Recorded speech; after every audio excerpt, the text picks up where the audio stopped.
আপনাকে কেউ কারো জাদু করেছে কিনা বা আপনাকে কেউ জাদু টোনা করেছে কিনা এটা আপনি নিজেই পরীক্ষা করে নিন। কিভাবে পরীক্ষা করবেন, কোন নিয়মে করবেন, সম্পূর্ণ বিষয়টি আজকের এই ভিডিওতে বলবো।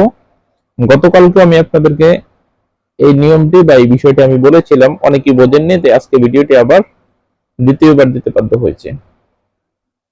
আপনাকে কেউ কারো জাদু করেছে কিনা, আপনাকে কেউ কারো জাদু করেছে কিনা বা আপনাকে জাদু টোনা করেছে কিনা, আপনার সাথে কোনো জিনের আচর আছে কিনা, এই জিনিসটা আপনারা নিজেরাই দেখতে পারবেন। কোনো তান্ত্রিক কবিরাজের কাছে যাওয়া দরকার নেই। অনেক সময় দেখবেন আপনারা বিভিন্ন রকম ঔষধ, মেডিসিন, ডাক্তারি পরামর্শ সবকিছু নেওয়ার পর আপনাদের শরীরে কোনো রোগ রোগ ধরা পড়ে না, কোনো মেডিসিনে কাজ করে না।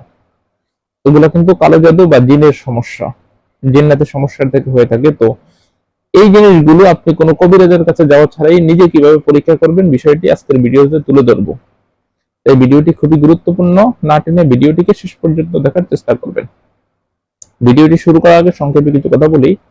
টিকটকে আমার কোনো অ্যাকাউন্ট নেই, আমি কখনো আমার কোনো ভিডিও টিকটকে ছাড়ি না। কিছু প্রতারক চক্র আমার ভিডিওগুলোকে টিকটকে আপলোড করে আপনাদের সাথে বিভিন্ন রকম প্রতারণা করে। প্রতারক চক্র থেকে সাবধানে থাকতে স্ক্রিনে দেওয়া 3355 নাম্বারে ভিডিও কল দিয়ে কনফার্ম হয়ে আমাকে দেখে তারপর কাজ দিবেন। চলুন কথা না বাড়িয়ে ভিডিওর মেইন আলোচনায় আসতে পারি। আপনাকে কেউ কালো জাদু করেছে কিনা কিভাবে বুঝবেন? আপনাকে কেউ কালো জাদু করেছে কিনা কিভাবে বুঝবেন? পরীক্ষা কিভাবে করবেন? আমি কথা বাড়াবো না, সংক্ষেপে বলবো। 30 পারা সূরাতুল বুরুজের 10 নম্বর আয়াতের মাধ্যমে, 30 পারার সূরাতুল বুরুজের 10 নম্বর আয়াতের মাধ্যমে এটা চেক করবেন। আয়াতটাকে আমি আপনাদেরকে বলি। আয়াতটা হচ্ছে ইন্নাল লাযীনা ফাতানুল মুমিনিনা ওয়াল মুমিনাতি সুম্মা লাম ইয়াতুবু ফালাহুম আযাবু জাহান্নামা ওয়া লাহুম আযাবুল হারিক। আয়াতটা আবারও বলি আমি। ইন্নাল লাযীনা ফাতানুল মুমিনিনা ওয়াল মুমিনাতি সুম্মা লাম ইয়াতুবু ফালাহুম আযাবু জাহান্নামা ওয়া লাহুম আযাবুল হারিক। এই আয়াতটা 30 পারায় সূরাতুল বুরুজের 30 পারার ভিতরে সূরাটা আছে। সূরাতুল বুরুজের 10 নম্বর আয়াত।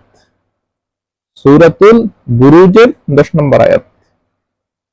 তো এই আয়াতটাকে আপনি এক গ্লাস পানি নেবেন। প্রথমে ওই পানির ভিতর একটা কাগজের টুকরার উপর আপনার নাম, আপনার মা বাবা দুজনের নাম লিখে লাল কলম, কালো কলম যে কোনো একটা দ্বারা লিখতে পারেন, আস্তে ভিতরে গ্লাসের ভিতরে দিয়ে দিবেন। ওই এক গ্লাস যে পানি নিয়েছেন ওটার ভিতরে কাগজটাকে দিয়ে দিবেন। দিয়ে যে আয়াতটা বলেছিলাম সূরাতুল বুরুজের 10 নম্বর আয়াত, যেটা একটু আগে আমি তেলাওয়াত করছিলাম, আয়াতটাকে 41 বার পড়বেন, 41টা পু দিবেন। পানিতে পু দেওয়ার ফলে পানির রং চেঞ্জ হয়ে যাবে। তো কালো জাদু বা জাদু টোনার সমস্যা থাকলে কিরকম হবে, জিন রোগের সমস্যা থাকলে কিরকম হবে, গতকালকের ভিডিওতে আমি বলেছি। ওই ভিডিওটার লিংক এই ভিডিও ডিসক্রিপশন বক্সে আমি দিয়ে দিব, আপনারা ওখান থেকে ওই ভিডিওটাও দেখে নেবেন। আশা করি অনেক অভিজ্ঞ হতে পারবেন। ধন্যবাদ।